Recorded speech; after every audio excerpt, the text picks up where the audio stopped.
To check some. Hey, hi everyone, and thanks again for joining. We have some people here in the Zoom call as well, so we're very excited about that. My name is Torsten Gohl, and I'm the Executive Director for Table Tennis North, and my gender pronouns are he and him. In the spirit of reconciliation, Table Tennis North acknowledges that we live, work, and play with many traditional territories. Our physical office and training center is situated on the sacred lands of the Dega Gautier, home of the River People in Treaty 11 territory. And today I'm in the beautiful lands of, you can see it maybe behind me, of the Peta de Qui, so what is also known as Wrigley. And it's absolutely beautiful here. And we're excited to have Scott here with us and Cassidy. And we're talking a little bit about mental performance. So over to you, Cassidy. Thank you. Hi there, I'm Cassidy. I am coming to you with Oval High Performance at the Richmond Olympic Oval. We are situated on traditional land of the Musqueam and Coast Salish. Today, we are really lucky to be speaking with mental performance consultant Scott Donald. He has been working with our department for a couple of years now. He has a very strong background in supporting athletes in any aspect of their mental health, in helping them kind of develop their performance from that respect. So I'm going to pass it on over to Scott now. If you do have any questions at the end of the session or as the session goes on, please feel free to pop them into the chat and then we'll feed them through to Scott at the end. If you have any other questions about Oval High Performance and the other services that we offer, we do other webinars on physical literacy, long-term athlete development, strength and conditioning, and nutrition. If you joined us with our last one on nutrition, we have Rochelle coming back next week to do a hands-on food prep session. So hopefully you guys can join us for that. If not, we have all of these recorded and uploaded to YouTube, thanks to Table Tennis North and our partnership with them. Scott, take it away. Right on. Thanks, Thor. Thanks, Cassidy. It's good to be here. So as I was just introduced, my name is Scott. I'm a mental performance consultant. Basically, yeah, what that means is I work with athletes and teams and organizations, teaching them mental skills for their health and well-being and also for their performance. I am a professional member of the Canadian Sports Psych Association. A little background on me, I guess, is I did my undergraduate degree in kinesiology out in Nova Scotia at St. Francis Xavier University. After that, I went on and did a master's in kin and sports psych from Wilfrid Laurier University. And my sport background itself is actually running, distance running. I did cross country and track and field.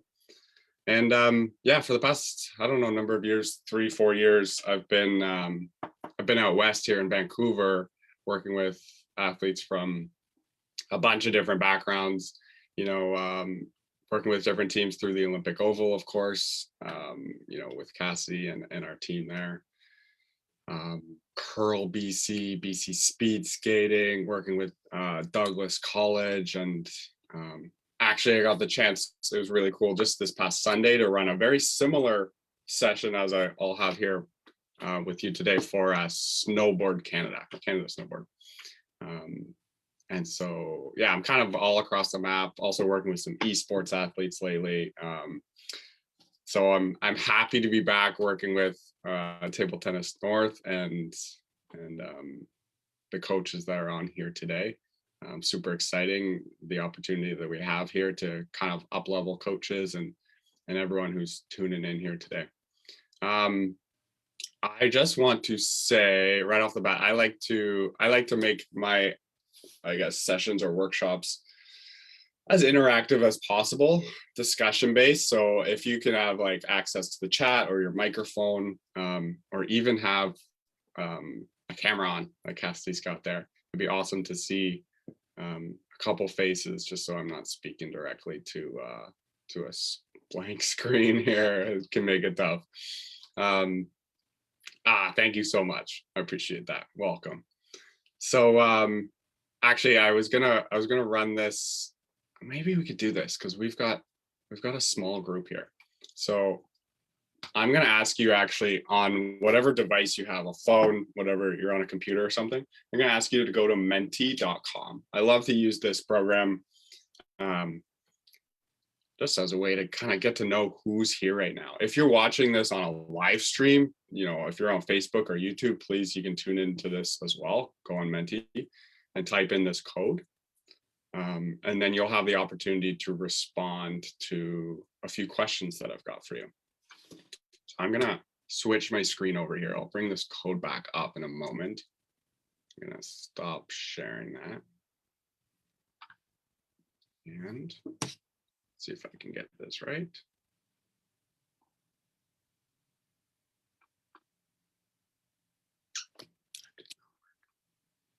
Hold on one moment here.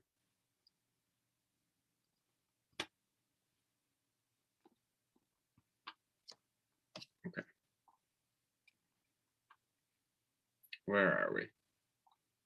There we are. Okay.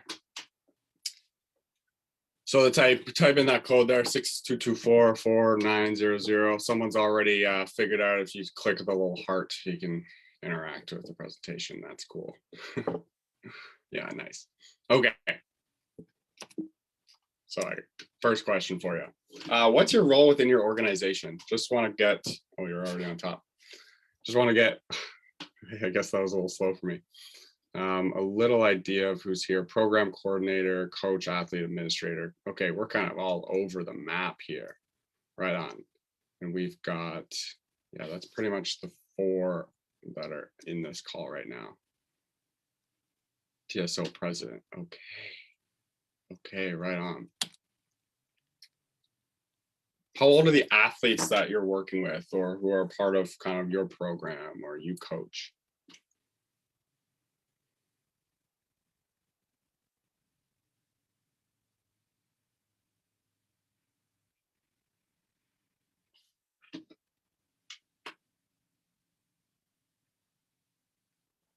And I guess they're all over. I'm kind of going to realize that there might be a range here, but you can give kind of the average age.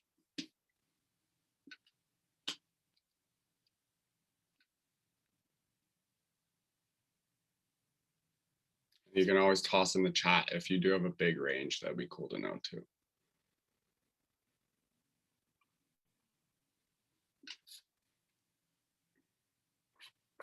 I can bring that up here. 8 to 16, Cassidy. Yeah, big range.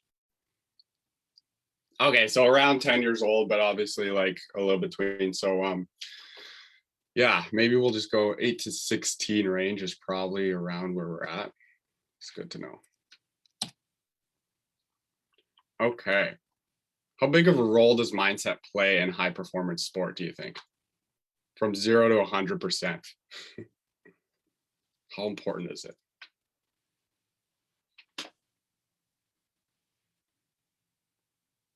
Ooh.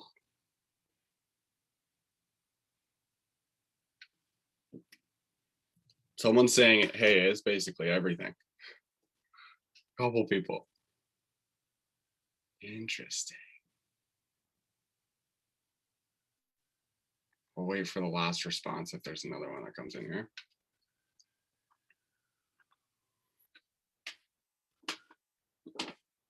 Okay, with this in mind, wow, that's, yeah, wow, look at those responses just from the 4 of you right here. Like, that's just incredible in my mind. Wow, that it plays a large role for sure, right? Okay, my next question then is how much of your program or how much of your time really is devoted to mental skills training? I guess if you're a coach, maybe how much time do you devote? If you're a coordinator or anything like that, how much of your program is devoted towards it?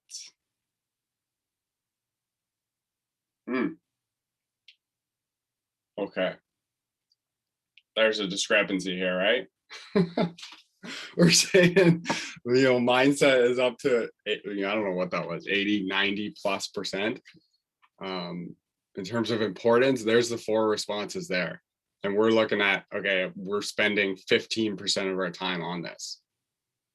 So there's clearly something missing here. And this is kind of where I want to go today is how can we sort of bridge this gap? And I think I've got one more question for you. What comes to mind when you think of a strong mindset? Maybe like what's the mindset that we ultimately want to develop in the kids and the athletes that we're working with?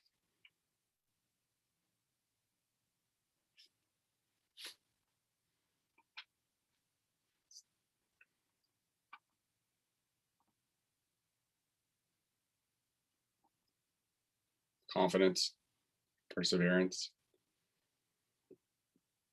resilient, engaged, solve a problem, adaptable and open.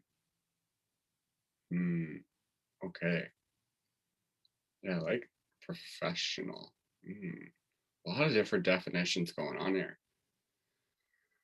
Confident, perseverance. Okay, so there's like the perseverance and the resilience and maybe the adaptability sort of go hand in hand for me, right?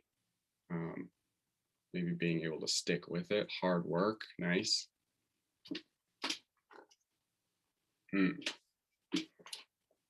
Okay. Yeah, this is really, it's cool. I've asked this question to a lot of different like groups of people and I always get different responses. Like everyone has their own definition. I'm going to share with you my definition in a moment. So that's all I've got for you on Menti. That's thank you for engaging here. It's super useful for me to know like who's on this call ultimately, so I can hopefully help you out as best I can.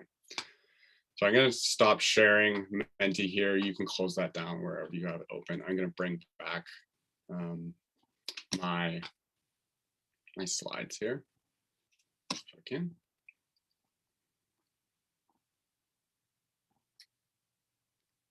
Okay. Right on. So here's something I just want to share with you and kind of where we're at in terms of mental training programs, especially around where I am right now. I would say there's like 3 stages almost, or 3 types of mental training programs that we're seeing sort of across Canada, maybe the world right now. There's, okay, organizations just have no program at all, right? Nothing really devoted to mental skills or mental skills training at all. Then there's maybe like a minimalist approach where orgs know that it's important, mental skills and mental training is important, so they'll provide a few sessions maybe like at the beginning or end of a year, right? But maybe they don't really have the funding or the resources to do more than that. Okay, and this is actually like where I see a lot of my work in the past couple of years has kind of fit into this model, the minimalist approach. And then there's the skill development program, which is, a team or organization is fully committed and they believe that mental skills are, trainable skills that are important just like any other skill that we're developing. Okay, so there's consistent mental skills training going on. And that's often like on a weekly basis with teams or more. There's individual support, and this is usually where someone like me, a mental performance consultant or someone like that, is coming in and actually working, directly with these athletes. So at this point, if a program ultimately doesn't have, the funding or the resources, whatever, for a mental performance consultant like me, and they want to get into the skill development stage of a program, right? You see the importance, like we all like you saw out of 100, that it's an important thing to work on. Sort of fortunately, but also unfortunately, it's kind of up to coaches to wear a few different hats, right? If you don't have the ability to bring someone in and work directly on skill development, the coaches are usually the ones that are integrating it into their daily training. I don't know, Thorsten, if you're there, you can maybe talk on like where Table Tennis North has been in the past few years, but I see your organization basically moving from that stage 2 to a stage 3, probably over the past year or so, right? Like maybe you obviously understand you're running sessions like this. You obviously understand the importance, and your athletes understand the importance, and especially from last year, like the program that we ran. But you're ultimately trying to do more. Like you're trying to bring in people like me and others to do even more than that. Would that make sense to you? Yeah, I think, I mean, the No program for sure. We started last year, and we started slowly with a group session environment, and that included nutrition and strengths and conditioning. And then I think, yes, we're at the level now that we do individual planning for our kids in the future to get them ready for the games. And the idea for me behind that is that we need to come together. I don't have the skills that you have, and I can tell the kids about, okay, maybe eat better food, eat a banana before you play, or, you know, focus. I can do little things, but bringing in an amazing person like yourself will help and support making it even better and stronger. And for me, it also goes back into be a role model and just showcasing that in teamwork and coming together, we can make a change. And I mean, it goes back to the athlete and their best performance. So whatever we can do to help and support. Yeah, so basically I want to share, I want to make this super applicable for everyone who's here today. I want to share some ways that you can actually, I'll just go to the next slide. How about that? Here are my goals for the hour. I want to teach you a few mental skills that you may or may not already know about. And then I want to help you build them into daily training. And so this is for like coaches or anyone who wants access to mental skills or wants to be able to teach these things, but can't really bring in someone like me. So what this actually what I'll kind of show is what someone like me could do, as like if I were to come in and work with a team like yours, but also kind of what you can do on your own to up-level your athletes in terms of mental performance. And then hopefully if we have time at the end, we'll be able to discuss anything else that you want to, if you have any questions. Okay, so we get into it. Here's my definition of a strong mindset. You were all kind of brought up some really cool different things: persistence, confidence, that sort of thing. This is what I think is kind of the mindset that we want to develop in our athletes, like over the long term. Basically, we want someone to be aware of their thoughts and their feelings and their actions, and then have the skills also to manage their thoughts, feelings, and actions. And here's an example that I love to give. Maybe Thor's heard this in the past. I've been using this for well over a year, but just in the people in this chat, raise your hand if you can walk across a balance beam. Can everyone walk? I got, oh yeah, you got your virtual hand. Thanks there, sweet. Okay, yeah, you can walk across a balance beam. What if I told you that balance beam was now raised 100 feet in the air, and I put it kind of across 2 buildings? Maybe I even put 100,000 people on the street looking up at you.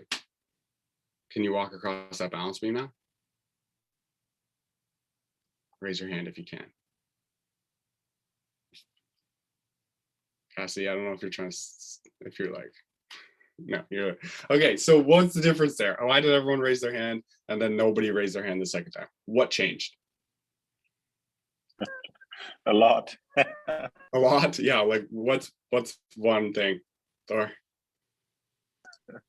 I'm afraid of heights, so it's not the best example for me. So Okay. A balance beam might be it, but 100-meter high, definitely not. Okay, so you're afraid of heights. So there's fear, right? Fear kind of changed, yeah, or increased. What else? Risk, yeah. Higher consequence, right? Higher consequence if you fail. Okay. I think given some sort of alternative or like gun to my head kind of situation, yeah, I could probably maybe do Oh, it. okay, yeah, maybe. Yeah. Cool. I like that. I like that attitude. Under the right circumstances, yeah, you could Yeah. muster up the courage. Okay, well, yeah, this is what happens. Okay, so I mean, this is an example of basically what happens when we add pressure or stress to any situation. It changes the way we think, right? It changes the way we think. All of you kind of had a doubt cross your mind when I set up that second example, whereas you were confident before, and now you're doubting.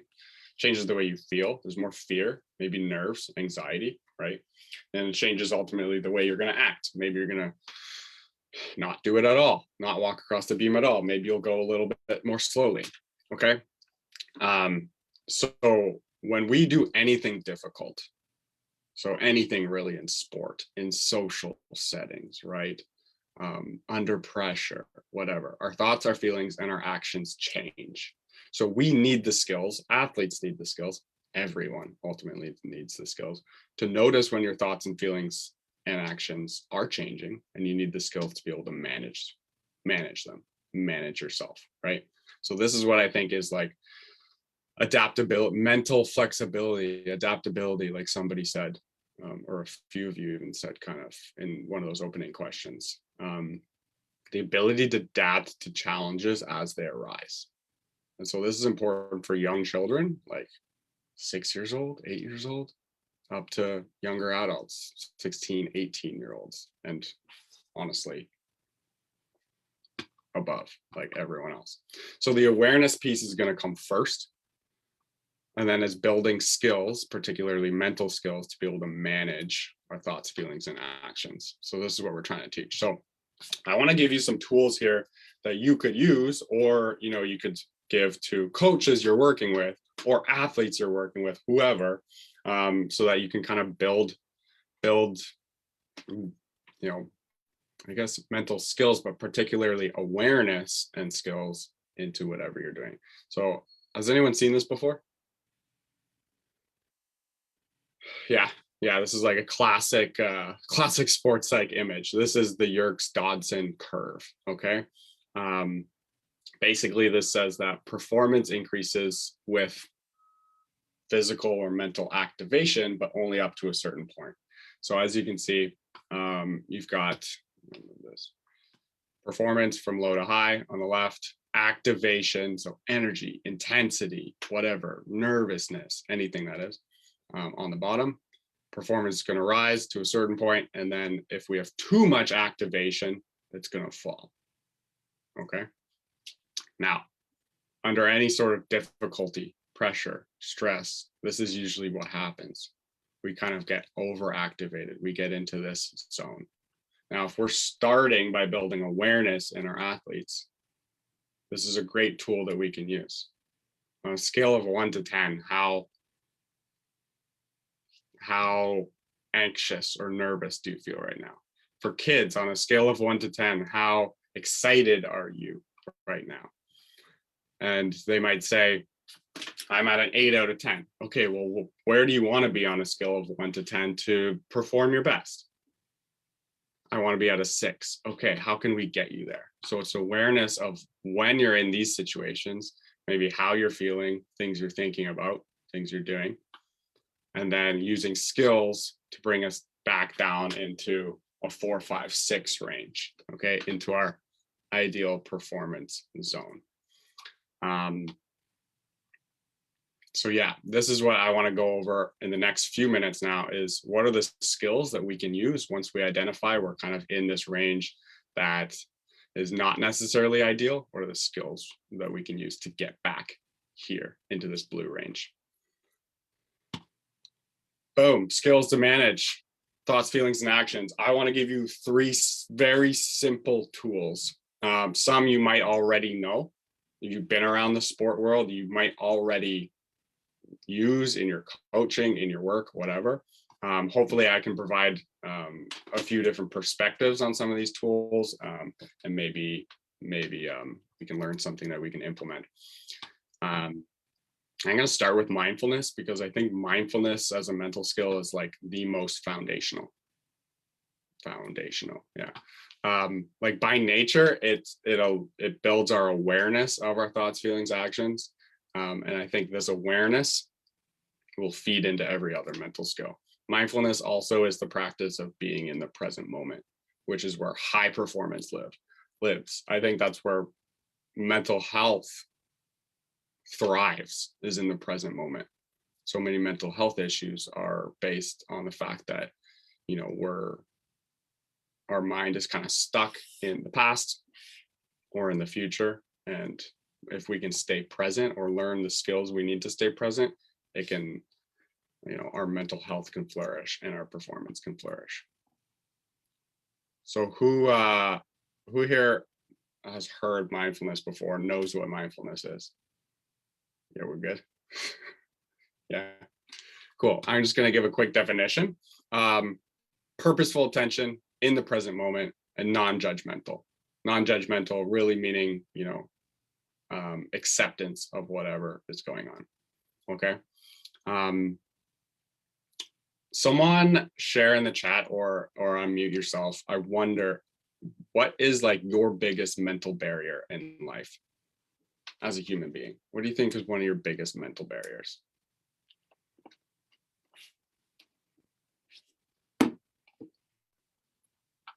Overthinking. Okay. Overthinking. So thinking too much there, Thor. That's a good one. That's pretty common, I would say. Perception versus reality. Ooh, what do you mean, Cassidy? That's interesting. I think sometimes it comes down to like how for myself, for athletes, whatever it is, a lot of the times it comes down to like that awareness piece. And am I aware, or do I actually understand like the reality of the actions I'm performing versus like the perception of what I'm performing, or how I'm behaving or putting it out into the world, I suppose. And as like that relates to when I'm coaching or with athletes, it's often like, I'm not strong enough. And it's like, actually you are. It's just about kind of shifting that perception that they have, or I'm not strong enough to do this specific skill. Shift that perception to, okay, no, you are absolutely capable of doing it. How do we shift that perception into the reality of what they are actually capable of? Does that make sense? Yeah. Flipping the perspective. I like that. And I basically want to give you a different perspective on, you know, well, all of you, different perspective on mental barriers in general. So we have these things: overthinking, doubt, whatever, fear. These are some things that come up, right? Now, I would argue that these things themselves are not the real mental barriers. Okay, the true mental barrier is not being able to let go of these things, right? Imagine you have a doubt, or Thor, you're overthinking a lot. You're stuck on this thought. Imagine you notice that thought or that doubt cross your mind. You're able to simply let it go and come back to the present, or come back to what's more important, right? Move your attention. All of a sudden, that doubt or that thought that's been hanging around your mind, it's like, it's not an issue, right? Because you were able to let go of it. So the real barrier here is we don't have the skill to be able to notice and detach ourselves from thoughts and feelings as they arise. We usually kind of get caught up in our feelings and our emotions. We get caught up in thoughts that end up into these kind of downward negative thought patterns or spirals.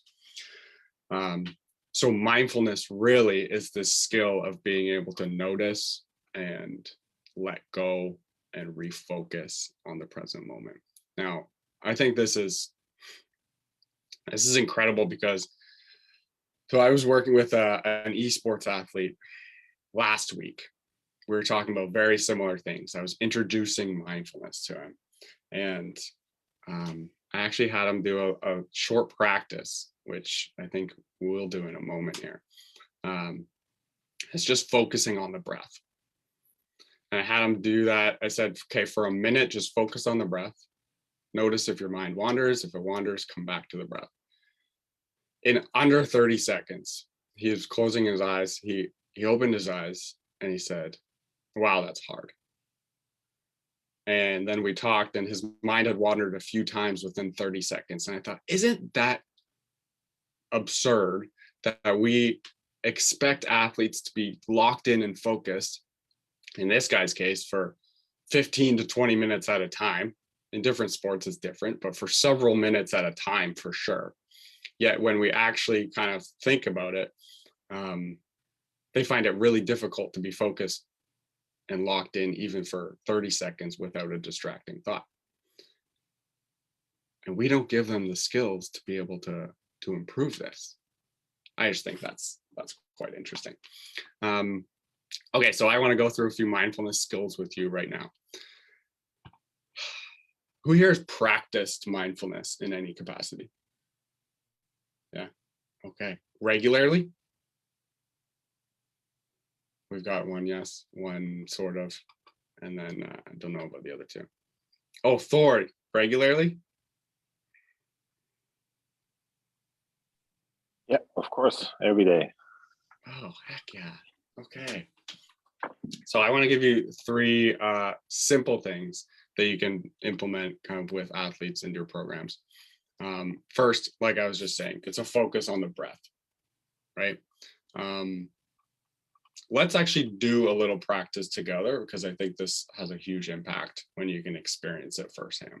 So I want everyone who's on this call, everyone who's watching live, whoever watching after the fact, do this right now with us. I want you to just take a few breaths right now as if you're trying to calm yourself down. Just take a few deep breaths.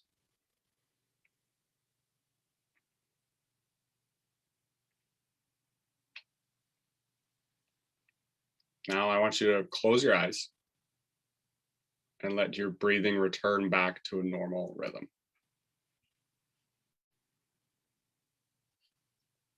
And for a minute,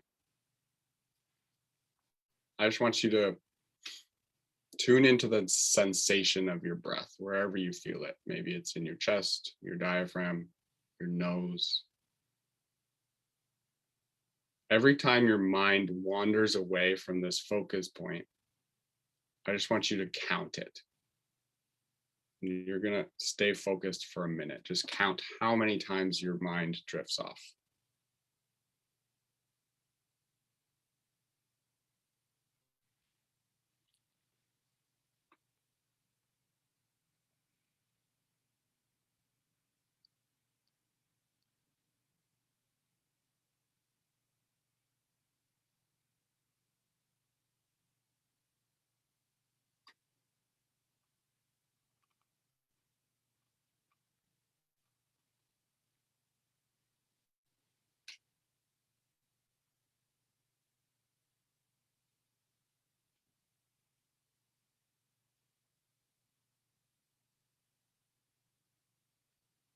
Staying with the sensation of your breath.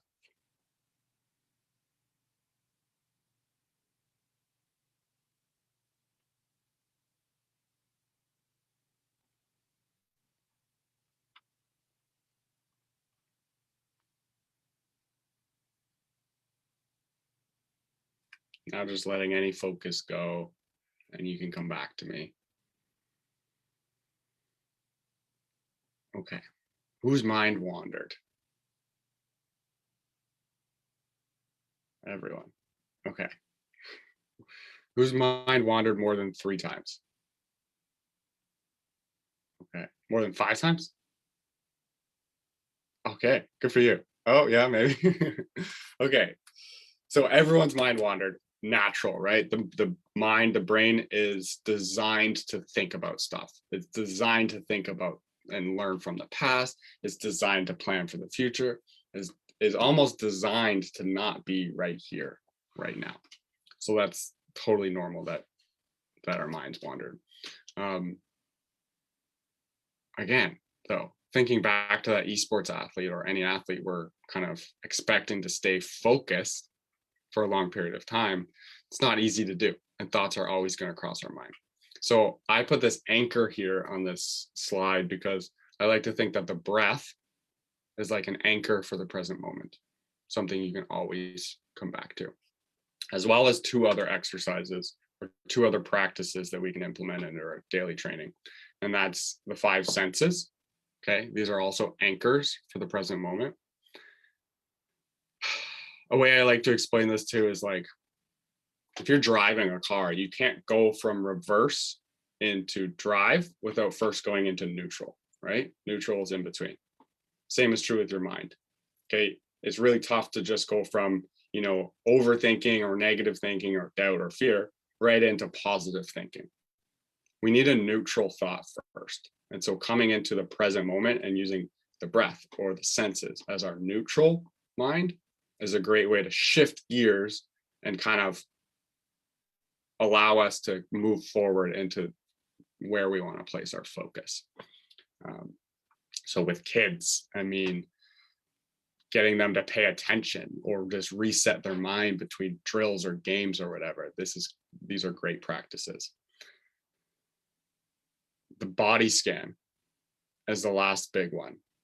And I'd say this is a very impactful practice that can kind of go attached to any of the previous 2 practices before or after.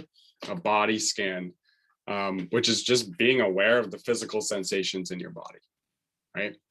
Maybe scanning from the top of the head down to the feet. And this allows you to be more aware of your emotional state. That's because emotion really is just physical sensations in the body, right? Anxiety, anger, sadness, frustration, whatever. These emotions or these feelings are really just sensations in the body. So body scan is about noticing really how the body feels without trying to change anything. And when you can do this under stress or under pressure, just notice your sensations without trying to change them, you're better able to handle the emotions without getting caught up in them. So body scan is another amazing anchor and practice that we can teach our athletes to be a little bit more emotionally aware and emotionally resilient. Okay. I'm going to, for the sake of time, skip ahead to the next piece. And that's breathing. What do we already know about breathing to stay calm? Anyone want to share? Anything about breath practices? Do we already use breath practices in our own lives or with athletes? Scott, I believe, it slows everything down too, because we're gonna, as you said, in the present moment, we're just focus on one thing at a time. The heartbeat, maybe, I don't know, the heartbeat goes slower, but I would assume that it goes slower. And you just, I think it just calms you down all the way. It's maybe a different scenario when you're on a table tennis table. There's 5 edges, you just lost 5 points. Your opponent does a wrong serve and it's not counted for, and you lost the match and you're freaking out. But I think when you train it and get to that point, and then when you enable it at that point, I think maybe that's helpful. But yeah, I think it slows you down. Absolutely. Yeah. And then, to expand on that, it's like the response pathway versus the react pathway. So you're able to kind of like think things through a little bit better rather than making a rash choice in if we're talking about in competition, you can think through the next play a little bit better. Mm-hmm. And what you need to do to make your performance kind of turn around from potentially like a poor, I don't know, skill or something like that. Yeah. Mm-hmm. That's a big piece. That goes back to my definition there, Cassidy, of a strong mindset or what we're trying to train here. It's like, I'm aware of how I feel or how I'm thinking right now, right? It's the awareness piece. And I'm going to choose to respond in this way. And it's with a mental skill usually, right? I notice I'm feeling anxious. I'm going to choose to use my breath right now. Right? I notice that I'm caught up in negative thinking. I'm going to choose to just focus on my sensations or scan the body or whatever, right? It's the awareness, and then it's the response or how we manage ourselves. Right on. Okay, let's go back to this idea that we just had. I want everyone to do this with me. Do a little breath test. Just like in the picture, one hand on the chest, one hand on the stomach. Take a few deep breaths.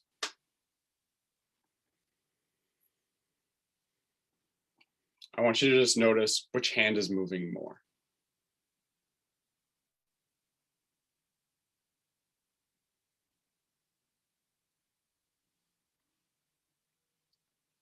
So whose chest hand is moving more? Whose stomach or diaphragm is moving more? Okay, we're on top of it. So I want to go through this. These are the three main pieces that we want to be able to teach kids at any level. Goes from like 6-year-olds, again, up to 18, 20-year-olds, because a lot of young athletes have not been taught the basics of breathing right now. And so this can be applied really to anyone, any athlete you're working with. First piece is using the diaphragm. Okay, simply enough, that's going to trigger the rest and digest, right? The parasympathetic system.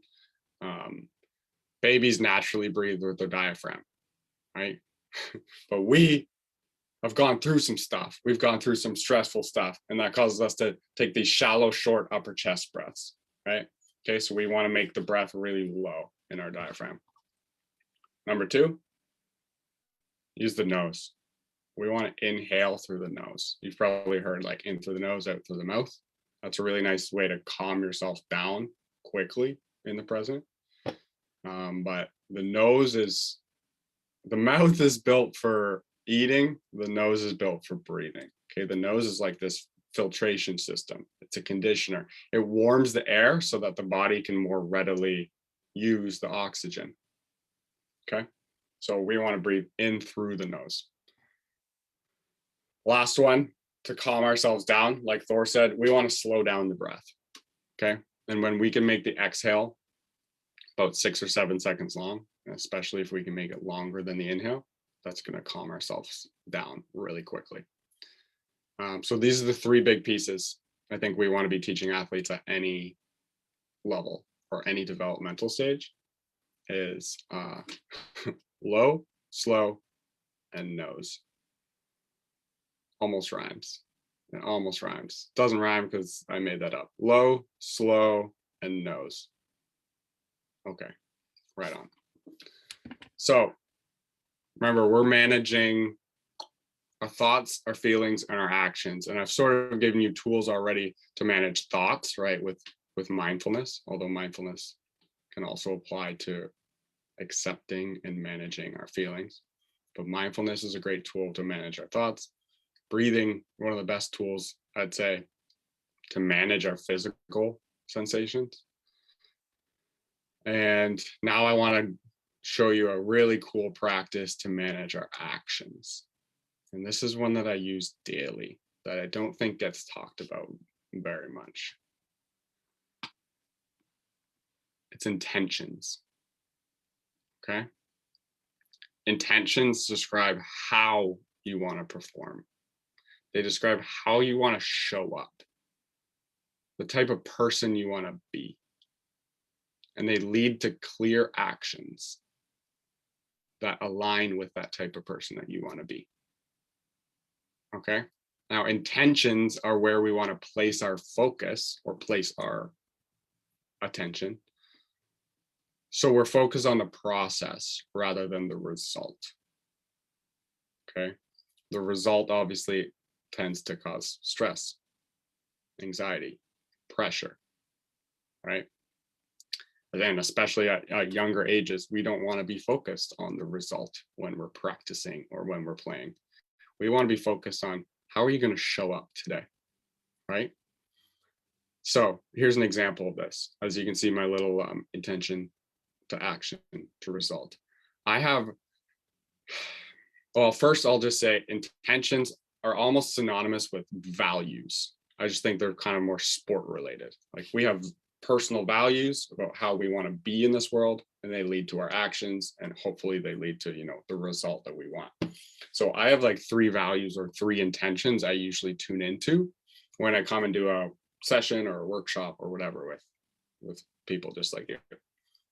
One is I want to be present. Another is I want to be authentically me. And the third one is I want to be curious. Usually I have a lot more to learn than I usually realize. And so if I can stay true to these intentions or values, I know I can walk away from a session being like, okay, that went pretty well. Even if, maybe you guys were like, that was okay. Or, or you're not totally hyped on mental performance at the end of the hour. I can be like, hey, I did my job because I stayed present, I stayed authentic, I stayed curious, right? That's kind of what we're aiming for in sport, right? Win or lose, whatever the result, hey, you showed up and you kind of committed to doing what you wanted to do the way you wanted to do it. So ultimately, then we can have an intention. Today, I want to be focused. Kids might be like, today, I want to be happy. And then we can, as coaches or anyone working with these athletes, we can be like, okay, what does happy look like? What actions would I see you actually doing when you're happy? What actions would I see you doing when you're confident, right? Whatever it is. And we can break this down into clear things that they can be doing, right? When I'm present, I'm aware of my breath. I'm listening intently to what people have to say, right? Those are clear things that now as coaches, we can ask about.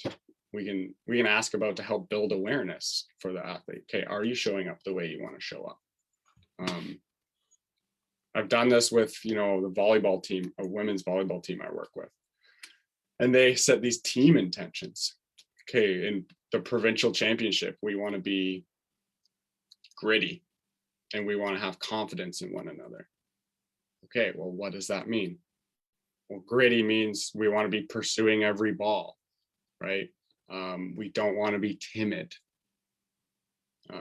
Confidence in one another is like, okay, we're showing confident body language to each other and towards the other team, no matter what just happened, right? We're verbally supporting each other. Okay, now we have like clear actions for exactly, the identity that we want to form here.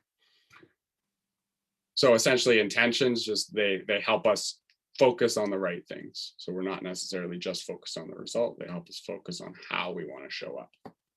I had a little exercise, but for the sake of time, because I want to leave a little bit of time for questions and any discussion, I'll just kind of like show you for your own sake or for an athlete's sake.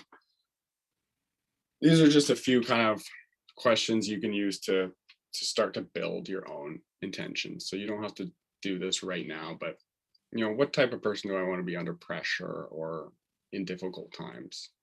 What are my strengths? That's actually how we built the intentions with the volleyball team, is like, what are our strengths and how do we want to exhibit those? What words describe me when I'm at my best? Those are just a few ways, a few kind of whatever you call those, triggers to get your mind going. Last tool I want to give you here to wrap it up is what can be really useful for work with anybody is a little traffic light check-in. And this is nice to again build self-awareness in our athletes. Okay, so it's super easy. You can just check in like, where's your mind right now? Or where's your attention? And the options are green, yellow, red. Okay, green is like, I'm present. I'm focused on what I need to do. I'm focused on my intentions, right? I'm all here.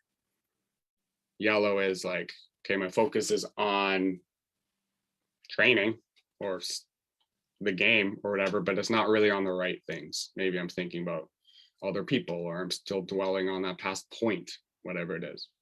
And then red is like, I'm just checked out. I'm not even here. So this can be a nice check-in like before or after training, just to get a sense of where your athletes are actually at on any given day. And again, it improves self-awareness as well. So obviously, just coming back to this as a reminder, start with self-awareness. Start by helping people build their own awareness as to when they're maybe not exactly at the at the mental or physical level they want to be at, and then applying some sort of mental skills or some strategies to get them into that zone or to help them get themselves into that zone. So I'll leave it there. And here's a couple ways you can contact me if you so choose. You can slide into my DMs if you're on Instagram, whatever. But I'll leave it there, and looks like we got a little bit of time. So if anyone has questions or wants to ask more specific stuff, I'm happy to get into it with you. That's great. Thanks, Scott. I guess I'm going to jump right into a question that I have specific to like training environments or everyday practice environments that, you know, are maybe a little bit chaotic. Do you have anything like off the top of your head that you can recommend for like, okay, you have a kid who's maybe a little distracted or an athlete who's a little distracted, and you really want them to, you know, start thinking about like breath work or any of these techniques. But of course, in this chaotic environment, do you try to get them to stay in that chaotic environment? Be like, well, you know, I mean, you're never going to be in the right situation to like have this breath work without distraction. So you need to practice here. Or would you start off with having them in a quieter space? Oh, that's a great question. Yeah, I would start off, if you wanted to practice these things, in a quieter space so they can get these main things down, right? You're using your diaphragm, your nose, you're slowing down the breath, just kind of the basics. I would say then in a more chaotic environment, that's almost like the next level. Or you could even break it down into 3 levels. One is like practicing breath work or mindfulness, whatever you want to do. In a calm environment, you're just sitting down. Maybe it's at home on the couch, whatever. Then the next level, like a little bit more intense up from that, would be like during training when like heart rate is kind of high, right? Or you're doing something where you're activated already. And then the third piece would be more like maybe what you're talking about, like chaos, pressure. You know, if you're in those situations, like real time, high intensity environment, that would be the third time where you do want to use those. But ideally, yeah, you'd be able to practice it a little bit before you get into that really tough environment. Did that answer your question? Yeah, absolutely. No, that's great. Thank you. Yeah. So are any questions from your end that you've got coming in? There's nothing on Facebook. And if Kevin or Spider, if you have any questions, please, yeah, feel free to unmute yourself and ask anything. And if not, then I'm going to bombard Scott.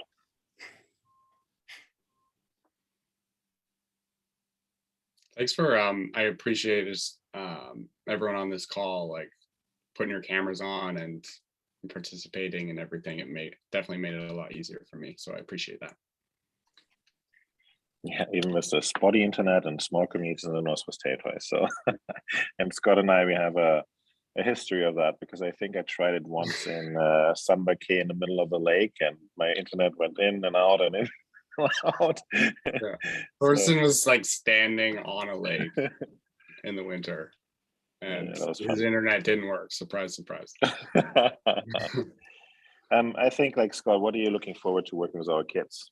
So maybe I give a little bit more information. So the idea is that we're going to continue working with you and our kids to doing a group session and hopefully individual sessions too, to prepare a plan and just have someone else that is a professional and can help and support our kids for the Activator Games and the Canada Games. So what are you looking forward to that? Oh, that's a good question.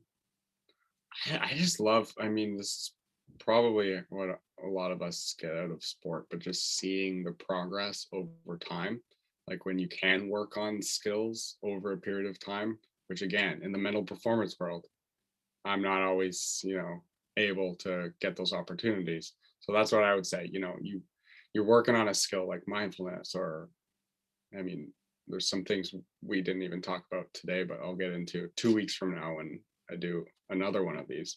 Self-talk, right? Confidence, like these things that you can really work on over a period of time, and then a month, 2 months, 3 months later, like see the benefits in these kids and how it's impacted them. I would say that's got to be number one, right, for me. Yeah. And when we beat the Yukon and Nunavut in table tennis after the Canada Games and the Atterbury Games, and you will be cheering for us on the sidelines too. So that's fantastic. Oh yeah. The one timeout that made a difference. You see whoever is playing and breathing in and breathing out there for half a second and wins the last point and throws the racket in the air and jumps on the table. Then yeah. I feel like we're gonna have to do some like mental imagery around that scenario. Exactly. That sounds exciting. That's hilarious. Yeah, I mean that's where we're going into with table tennis. And I mean all sport activities that I try to do is it's the fun aspect. It's the team building. It's the extra skills that the kids don't have. And someone said that yesterday or this morning in the webinar too, that the platform for me is table tennis. The platform is there, and so I can help and support through table tennis. But there's so many more opportunities, and that's where the Richmond Oval comes in: nutrition, mental performance, strength and conditioning, to just help and support our athletes and coaches, officials, and everyone else, and whoever's on the call and watching right now, to become the best version of themselves, and giving those little building blocks to help and support them. And then, of course, being active for life, just to refer to physical literacy there a little bit too. But yeah. Yeah, I mean, that's such a key point too, is that these skills are like less so mental performance sports skills, they're like life skills in general that we can use every day, even just as ourselves in the workforce, right? They apply to so much more than sport. And I mean, that's what sport ultimately is about helping people build the skills where they can just be the best person or best version of themselves as they can be when they kind of move on or do whatever they're going to do. Yeah. One last question I have for you is, so we're going to try and work with the athletes in creating a plan for them. Like, how would that look like? Like, what would a plan look like for an individual athlete, for example, in preparation for the next, what is it, almost a year, less than a year, maybe 10, 11 months? I guess it depends. So you go 10, 11 months. It would depend how often you meet, of course, but if it was a individual athlete, like one-on-one, it can look like different things for different people. You know, when I meet with an athlete, we might discuss for our first meeting just what's going on. Sometimes they'll have something that they really want to work on. Sometimes it won't be as clear. But usually it kind of comes down to some of these main skills. Like we can break it down to, okay, I'm just not confident. So maybe that's a self-talk issue. Maybe it's an issue of not being able to stay in the present moment, right? And let go of doubts as they arise. I don't know. Sometimes it could be performance anxiety. Maybe breathing will come in there. So like maybe mental imagery, right? It also depends on how an athlete likes to learn and what they already have experience in. So on a one-on-one basis, it can definitely differ between athletes. Like we can almost set up a different type of program for each individual. Yeah, if that makes sense. But yeah, it's going to come down to some of these foundational skills from today and the ones that I'll talk about in 2 weeks. Yeah, and I agree. I mean, it is different for each individual person, and people that don't know me from my 20 years ago when I was a professional athlete, I made money through playing table tennis. I kicked the table, I throw my racket. And people wouldn't realize that, unluckily 20 years ago we didn't film our matches, but maybe on YouTube now. Yeah, that's it, exactly. People ask me, really, is it on YouTube? No, yeah, we didn't have YouTube. We had the film roll cameras, so we didn't really use it. And if we did, I would not show it as well, but that's a different story. So we didn't have that. Like, let's calm yourself. No. Let's throw that racket. Let's throw it as hard as you can. Kick the table. So I'm looking forward to doing more mental performance. And I mean, we have fun with our kids. We don't teach them how to kick the table. We tell them etiquette. We talk to them about how to behave. And I think we have amazing kids here in the North. And I'm sure that Kevin and Spider can say the same. Just great multi-sport athletes that represent the territories very, very nicely. So yeah, thank you, Scott. And thanks for everybody that joined us. Thank you, Kathy. And I'm looking forward to in 2 weeks again. And then sooner than later, we're going to prepare the teams, and we invite as many others as possible as well if they want to join in from other TMNT sports. And yeah, great things will happen. And let's beat the Yukon in Inuit. Yeah, let's go. Okay, thanks everyone. Thanks, Thanks. guys. Thank you, Thanks for Scott, tuning in. for joining us. Sure.